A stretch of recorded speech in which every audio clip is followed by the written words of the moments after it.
This is Jim Emter, Van Ahn Co, Alexandria, Minnesota, with your closing grain and livestock comments for April 13th, 2018.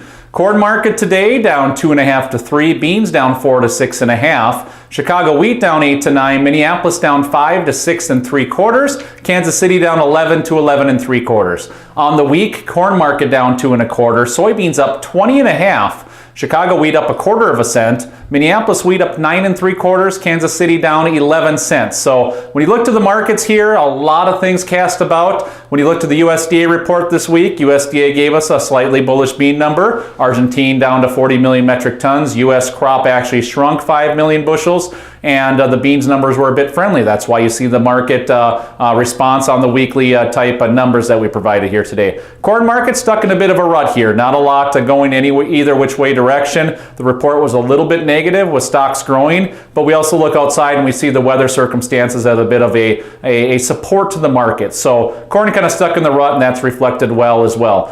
Kansas City wheat, kind of a tale of two stories. Both Minneapolis and Kansas City rallying. Kansas City off of dry weather and poor crop conditions rating. Spring wheat off this potential snowstorm. All of a sudden, the system's pushed a little bit south here, now in South Dakota.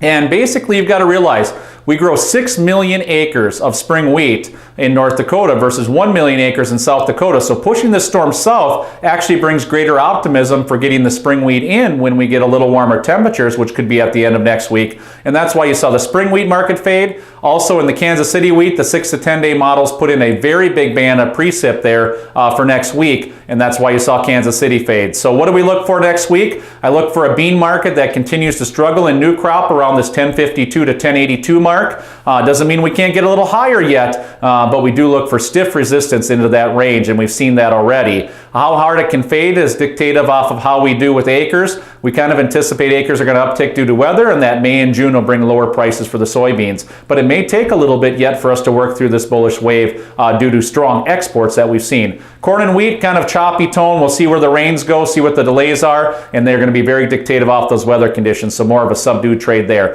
Feeder cattle down are up 15 to 50 on the day on Friday. Live cattle steady to up 80. Hog market down 47.5 to 40 cents. So kind of a mixed bag there in hogs. On the week, up 170 in hogs. Live cattle up 432.5. Feeder cattle up 405.